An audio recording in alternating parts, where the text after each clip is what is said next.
Welcome to our podcast today, and we are thrilled to have with us Carolyn Dahl from Houston, Texas, a woman of many talents. Thank you, Carolyn, for joining us today. Well, thank you for inviting me, and thank you to I was wondering, or I start wondering rather. I am wondering, and I start wondering. Yes. Well, Carolyn, Mara Soloway did a wonderful column on focused on you, and it was in the 2022 I Start Wondering post about preserving our stories for posterity and the importance of archiving. And that to me, that really caught my attention. It resonated with me because we collect so much over the years through our professions, through our family life, and it becomes part of our history. So you touched on so many important points on the importance of archiving. But before we get started, tell us a little bit about you, about Carolyn, and what prompted this. Well, it's kind of like I think the perpetual question is, who am I? So when I look back to trying to find kind of my life, because I've gone through so many different careers, I tend to think of it more as I know that I am someone who has lived their lives in a creative life. And I was very lucky to be able to do that because that desire surfaced very early, and fate allowed me to follow that path and to still be doing it today. So I consider myself, very lucky. But then it took two or three different directions, actually. I went into theater and I went into art, and now I'm in writing, and who knows what else there is beyond this. What you become is important as what you were. And I think, in a sense, archiving helped me because what I want to recommend to people too is that you do a life review. Mm. And I probably would not have done this if I hadn't thought about creating an archive, because there's something about lining up and gathering together all the things of your life that makes you see yourself in a different way. You begin to see the patterns, you see the threads, you see how one thing that you did led to another. And I think that helped me to define the statement that I just said, that I realized throughout my whole life from childhood on, I was in the creative arts, and that's what I was destined to do. Oh, that's amazing because I like that whole concept of when it allows us to step back and Mhm. find those patterns because even though you've had or you've changed careers or work in the different arts, in a sense they're all connected and you see that running thread of the creativity that is in you. And they're all connected basically because they all come from you. I mean, no matter what your career is, no matter how many times you change it, there is some kind of element that goes along from one career to the next because it is coming from you, who you are, your abilities, your thoughts and things. So there's not a big difference, even though you might feel like you're channeling different things. Like, say you might do art and poetry, and you say, well, art leads me to be a very visual person, and so consequently my poetry is also very visual. So you can see those connectors, but on the other hand, it's all me, Carolyn Dahl. I mean, it's coming from my soul, from my body, from my mind. So there's always going to be a through line, and I think that's what a archive development helps you to see. Absolutely. And especially as you mentioned, it's like one informs the next and prepares you for that next chapter. Like you're building and improving and enhancing those skills and talents to bring them into this next field of art. Right. Can And you you have give me to some have the, examples? Oh, go ahead. sorry, I was just going to add that you need to have the curiosity. If you're armed with the curiosity about your life, then you will follow those threads because they appear all the time, but we don't necessarily take advantage of every opportunity that comes. We reject some and we accept some. So consequently, which ones you take or you don't has an effect on who you become, too. Right. So can you tell us a little bit about that springboard from the theater to the arts and then to writing? Well, that is a really long story. I guess I would have to go back. Let's start with the earliest one, which was the writing, or not the writing, the singing and the acting. And my mother, now, this I'm sure is an exaggeration, but she said that when I was born and the doctor slapped me, I did not cry, I sang. So it might be, pushing the border a little bit, but I do know from relatives too who said that as a baby I was able to, they could sing me a little melody and I would sing it back. So what it said to me that music was very much in my soul and that I had been given that ability if I chose to use it. So grew up in a very small town in Minnesota, a rural community. There was not a lot of opportunity there for culture. But what there was music everywhere. It was Scandinavian and German kind of community, and they love music.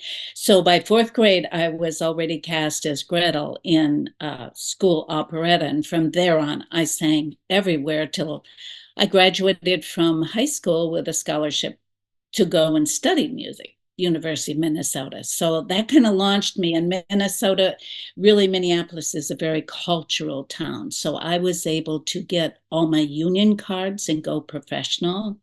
And by a union card, what I mean in the theater is that you have to be hired by a professional company in order to get your union card. So it isn't like, you just apply or something.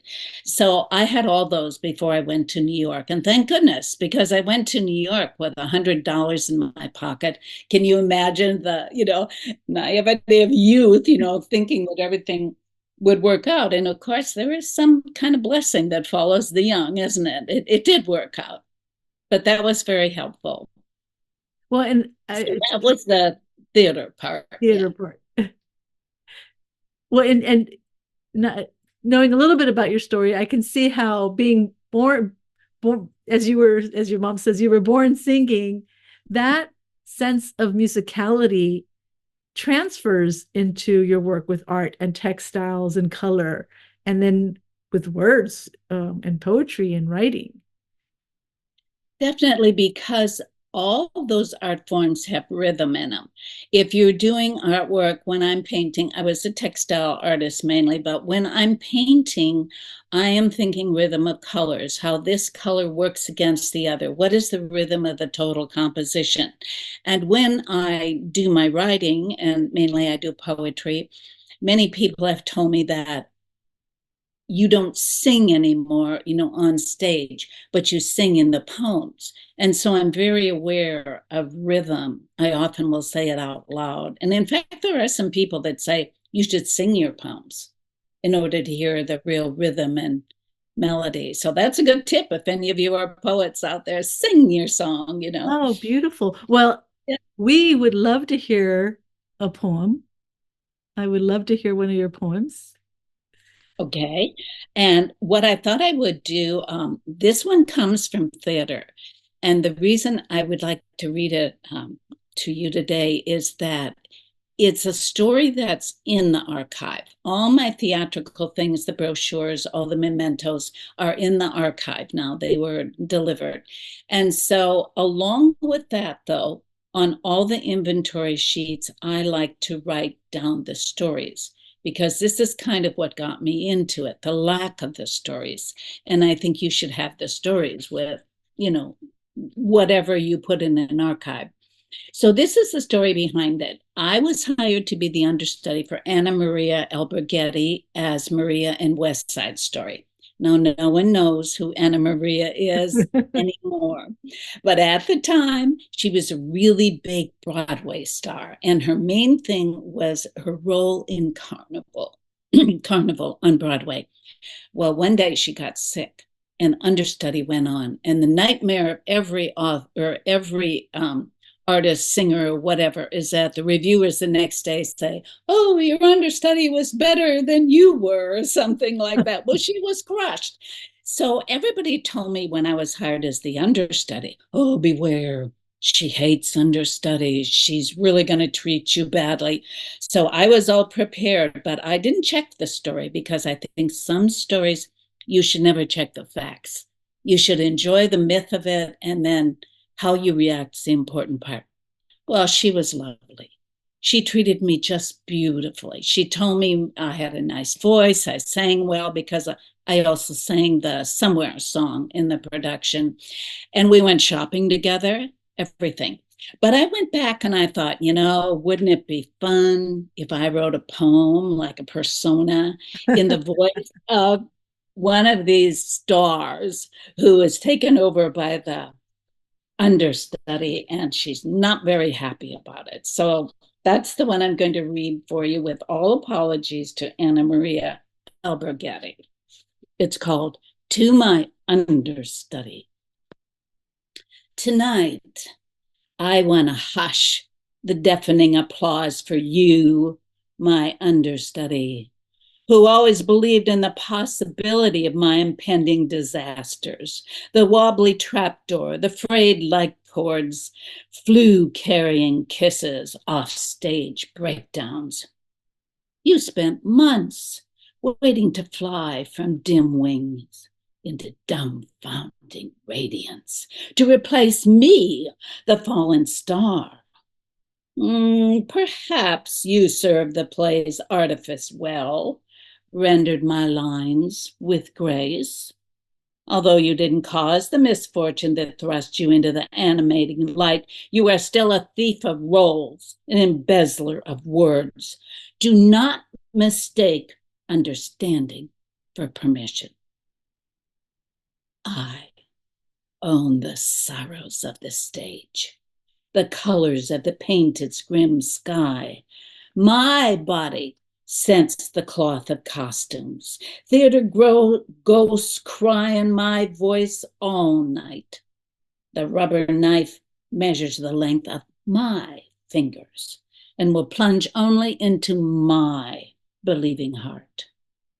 Tomorrow, the peacock returns.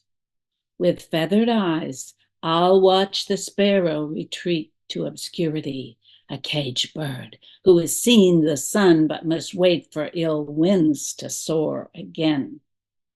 When the curtain rises, it will be me, stepping out of myself into the burn of another life, the heat of clapping hands. Never again will you steal my illusions. One single moment in the pretend world is the whole life I was meant to live. So you can see I really put in a lot of her emotions that she didn't have. But it's Absolutely. great fun. And as you're reading this beautiful poem, I can see the threads of your different professions. Oh, It, really? yes, the theatrics, the musicality, and the colors too, with the different images that you evoke in the poems with the peacock returning, and so you can see the colors of it. Beautifully done. Well, I think I mix some because, the topic is theater, but then the poem is the writing, and yet the visuals of creating the whole realm of the theater, the stage, the scrim, costumes, all that, that's very art, very visual too.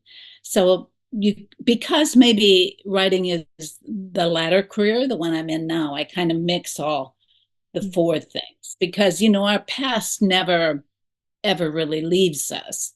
So we join that to whatever's happening. I always say, if you want to know someone, you need to know who they were, who they are now, who they're becoming, who in the future.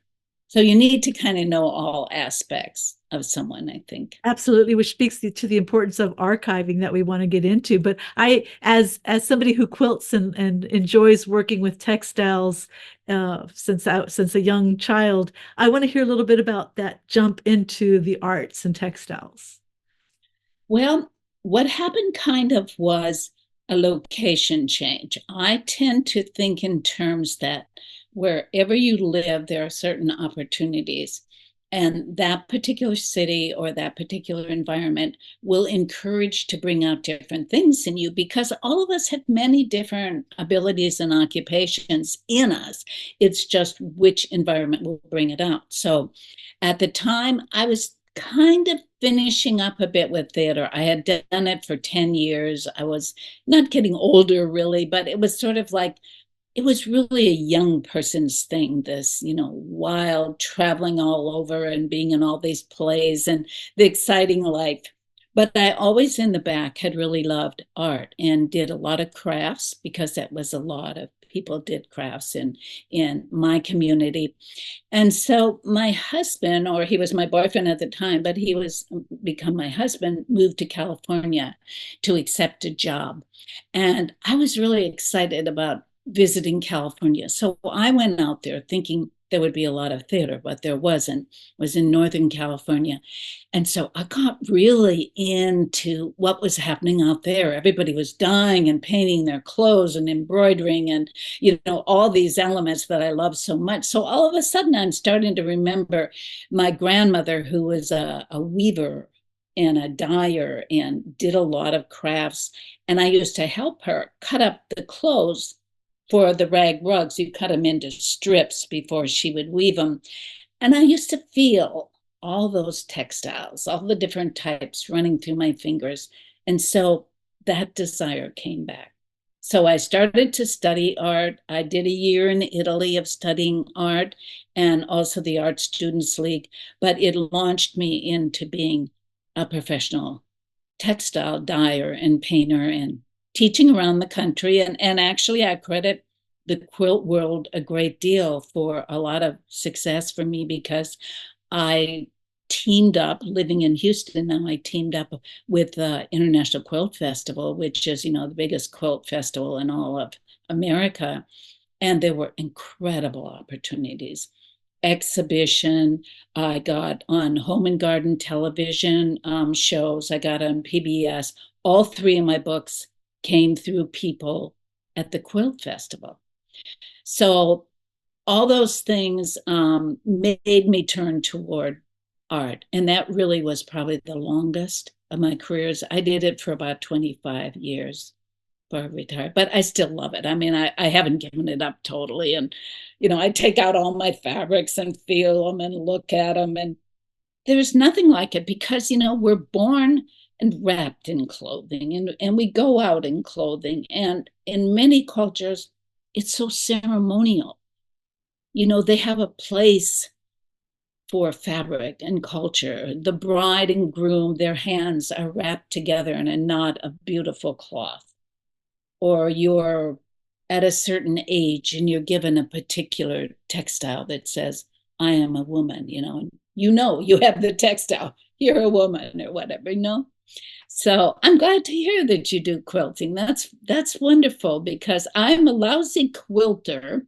And I won't say that I'm really a quilter, even though I taught in it, because I'm no good at that little piecing and cutting and making them turn out right. I'm the painter of the cloth. That's what I do. I want the color, the painting. And that was happening then. Everyone was getting into art quilts. So what I do is I do that, and then I do stitching, drawing, kind of on top of it. But I do admire quilters, and I taught a lot of them. So I love them. I was just making sure I wasn't muted. There's so much, as you mentioned, about the hands, and I think in the textures and the feeling of the cloth. It really ties us, I think, and I've thought about it a lot, to our ancestors.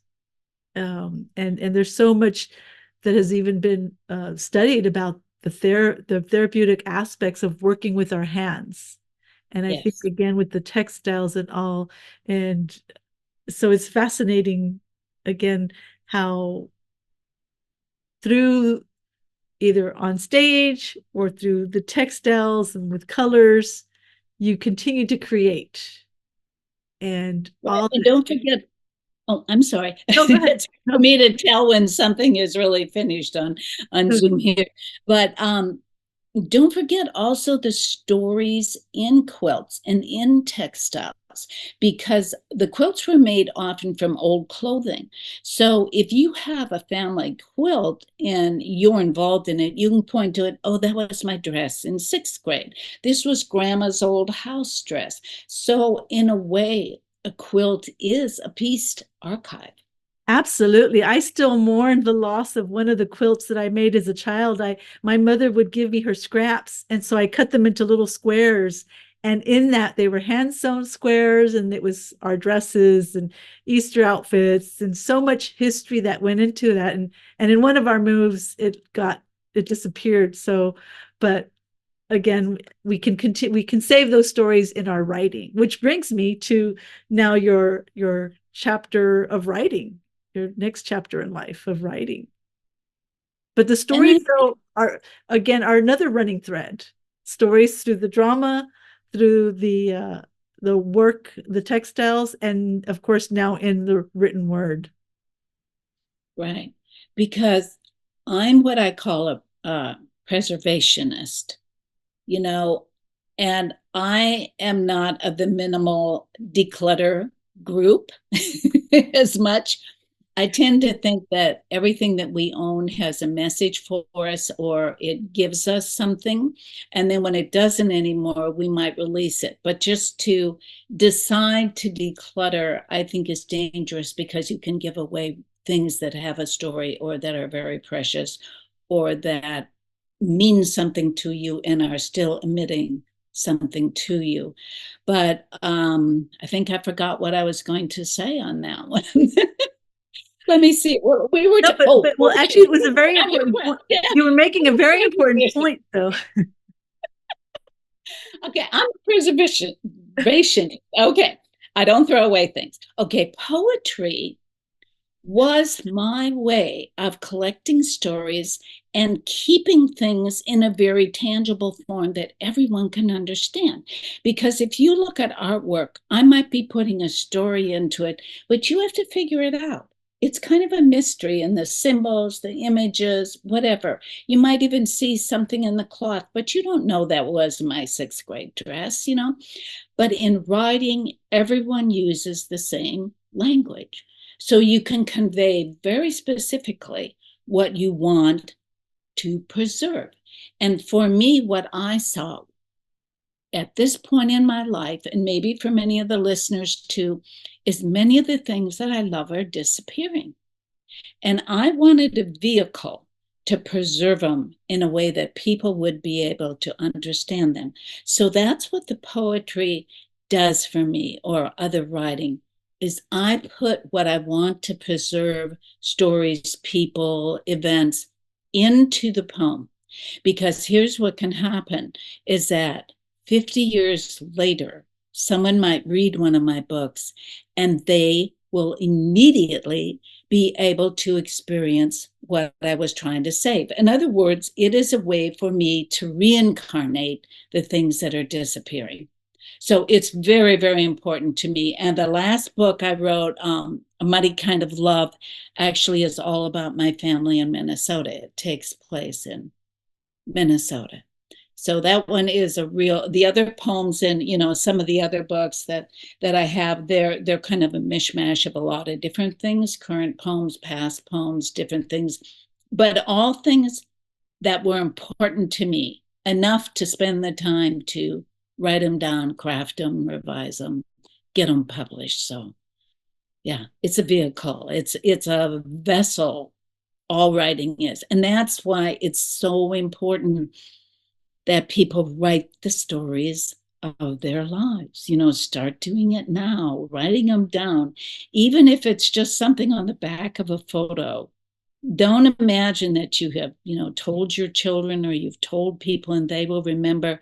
Write it or put it in a letter or save letters or save whatever. But women need to save their stories. Absolutely. So I think this is a good stopping part so that we can move on to the second part where we'll be talking about archiving. So Okay, sounds stay, good. stay tuned and we'll be right back.